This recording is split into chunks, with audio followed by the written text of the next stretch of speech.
Bonjour les enfants, j'espère que vous allez bien.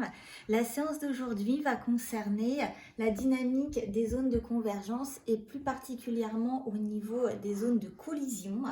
Nous allons tenter d'expliquer la formation des reliefs dans les chaînes de montagne, mais également l'épaississement que l'on trouve de la croûte continentale au niveau d'une chaîne de montagne. Jusqu'à présent, nous avons vu qu'au niveau des zones de subduction, on avait la lithosphère océanique dense qui allait être résorbée. Mais maintenant, nous pouvons se demander ce qu'il se passe une fois qu'un océan est résorbé par subduction. C'est-à-dire qu'une fois que cet océan a disparu, que se passe-t-il? Alors, on va pour l'instant reprendre l'histoire d'un océan. Avant un océan, on a notre croûte continentale qui peut subir des phénomènes de divergence et la remontée de la sténosphère à cet endroit-là. C'est ce qu'on appelle un phénomène de rifting et c'est ce qu'on a actuellement en Éthiopie. On voit ici la formation de failles normales. Au fur et à mesure du temps, notre dorsale va avoir constitué la croûte océanique en bleu et le manteau supérieur lithosphérique en vert. On a toujours un phénomène de divergence. Il se peut, comme par exemple au Japon et aux Antilles, que la lithosphère océanique ait une densité très importante. On le rappelle, à cause des minéraux qui peuvent se transformer grâce à l'hydrothermalisme et également grâce au manteau supérieur lithosphérique qui va être plus épais. Un phénomène de subduction est donc possible, ce qui peut créer un volcanisme explosif avec la formation de différentes roches que l'on a vues précédemment. Lorsque l'ensemble de la lithosphère océanique est complètement résorbé, nous allons être au niveau du domaine continental. C'est-à-dire qu'une lithosphère n'est pas entièrement océanique ou entièrement continentale, même s'il y en a. Il se peut qu'elle, et c'est le cas dans la plupart des cas, qu'elle soit hétérogène, qu'il y ait les deux domaines. Au moment où l'ensemble de la lithosphère océanique est rentré en subduction, dans ce cas, on a de la lithosphère continentale. Cette lithosphère continentale, elle est moins dense que la lithosphère océanique et elle ne va donc pas pouvoir rentrer en subduction. C'est à ce moment-là qu'on va avoir une collision continentale. Au niveau d'une collision continentale, on peut retrouver l'endroit où on a un chevauchement d'une plaque et d'une autre, et on va également trouver des traces de l'ancienne lithosphère océanique. Par exemple, au fond de la lithosphère océanique, on peut avoir des sédiments marins, et au niveau de la zone de collision continentale, on aura des sédiments marins plissés. Ou encore des blocs basculés qui correspondent à l'ancienne marche passive. On peut également avoir des plutons de granitoïdes qui se sont formés auparavant avec de la diorite ou du granit, mais également du métamorphisme qui se trouve ici en profondeur pour deux raisons.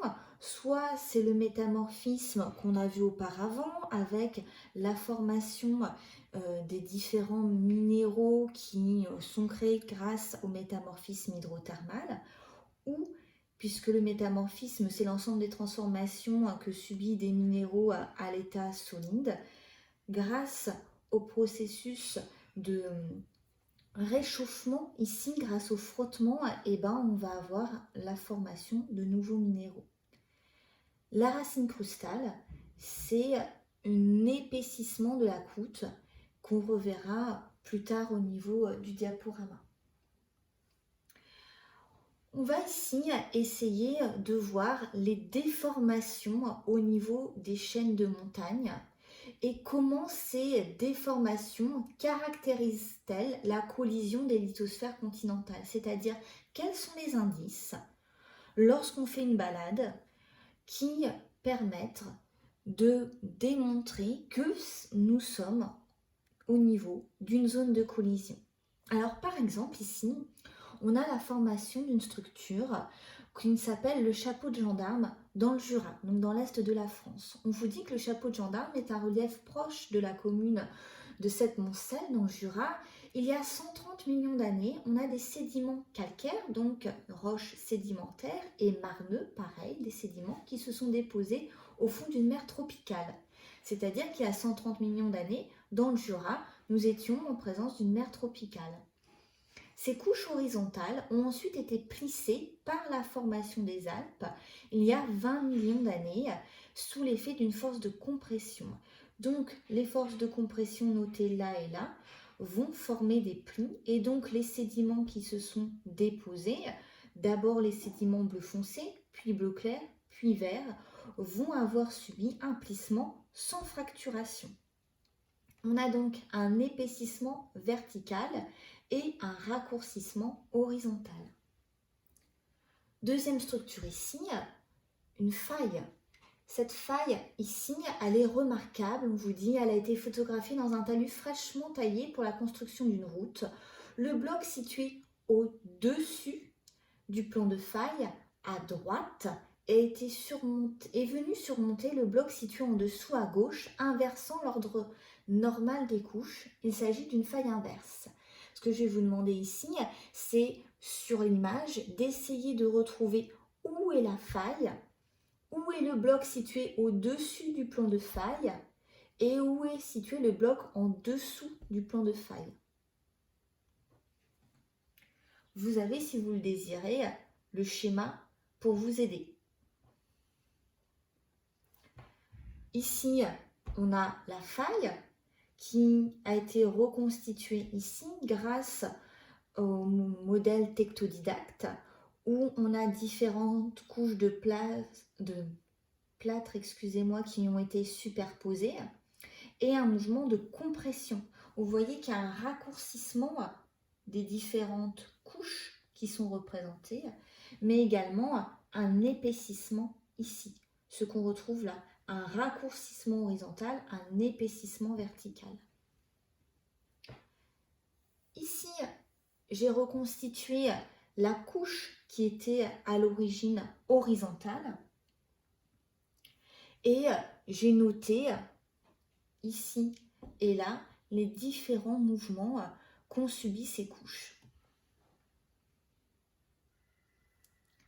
Il peut arriver d'avoir un mixte entre les plis, comme on a vu dans le Jura, et la faille que l'on a vue précédemment. Il arrive que les roches commencent par se plisser, puis leur seuil de résistance était dépassé, finissent par se casser, donnant une structure mixte, un pli-faille.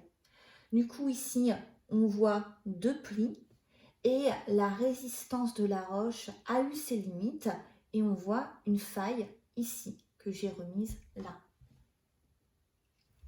Avec, hop, à la base, ces deux traits noirs qui étaient au même niveau. Et j'ai remis également le coulissement qui a eu lieu à ce niveau. Pour continuer sur notre présentation des différentes déformations qui sont caractéristiques de la collision et qu'on retrouve au niveau des chaînes de montagne, ici vous avez un paysage au niveau des Alpes françaises. C'est le col du Lautaret. Il présente des contacts anormaux entre les différentes couches sédimentaires. Qu'est-ce que ça veut dire? Normalement, les couches sédimentaires se superposent comme les différents temps géologiques, la façon dont ils se sont succédés. Donc tout d'abord, le temps le plus ancien, c'est le Trias. Donc normalement, le Trias est la couche la plus profonde. Puis le Jurassique, bien connu puisque c'est le moment où on a l'apogée des dinosaures. Le Crétacé, où on voit la diminution du nombre d'espèces de dinosaures, mais ce ne sont pas les seuls. Et enfin, le Tertiaire qui correspond donc à des couches géologiques les plus récentes. Donc ici, vous avez noté l'ordre des dépôts du plus ancien au plus récent. Or, on voit, lorsqu'on date ces couches, qu'on a une superposition qui ne correspond pas à ce que je vous ai dit précédemment. En effet, des couches de gypse aux comportements plastiques, donc ductiles, qui sont datés du Trias, ont pu constituer un plan de glissement.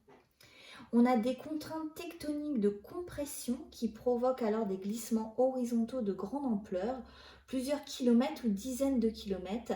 C'est ce qu'on appelle des nappes de charriage. Donc des nappes de charriage, ce sont des couches géologiques qui vont être retrouvées à des endroits sur lesquels on ne les attend pas. Ici, pour faire le bilan des différentes structures que l'on a vues auparavant, la faille inverse. Les failles inverses traduisent d'une fracture des roches cassantes et un déplacement de deux compartiments suivant un plan de faille. On a un raccourcissement horizontal et un épaississement vertical. Nous avons également vu plis et failles. Donc les plis, les roches ductiles sont déformées et les plis sont visibles. Et si jamais les contraintes sont trop fortes, on a également la formation de failles inverses, ce qui forme des plis-failles. Donc toujours un raccourcissement horizontal et un épaississement vertical. Enfin ici, le chevauchement. Les chevauchements conduisent des terrains à en recouvrir un autre par des contacts anormaux. Des terrains plus anciens en surmontent des plus récents. C'est ce qu'on voit ici, puisqu'on a une ancienne couche, ici notée en vert, qui est au-dessus d'une couche des plus récentes. C'est cela qu'on appelle un contact anormal. Et pour finir, une nappe de charriage. Alors les nappes de charriage sont des déplacements d'un ensemble de roches, parfois sur plusieurs kilomètres, comme si on avait de longs chevauchements ici. Alors pour comprendre ce schéma, il faut vraiment essayer de le couper en deux, sur lequel on a l'unité chevauchante et l'unité chevauchée. Si on prend cette première partie, on a par exemple au niveau d'une unité chevauchante ce qu'on appelle une fenêtre, c'est-à-dire que on voit l'unité chevauchée. C'est possible grâce à des phénomènes d'érosion. Sur la deuxième partie du schéma, on arrive à voir donc ce qui correspond à l'unité chevauchée, sur lequel on peut parfois trouver un fragment de nappe. Il y a pu avoir un ensemble de nappes plus important qui a pu s'éroder grâce à des processus d'érosion. La limite entre les deux, c'est ce qu'on appelle un fond de charriage ou un contact anormal, puisqu'on a l'unité du dessus qui est passée au-dessus de l'unité chevauchée.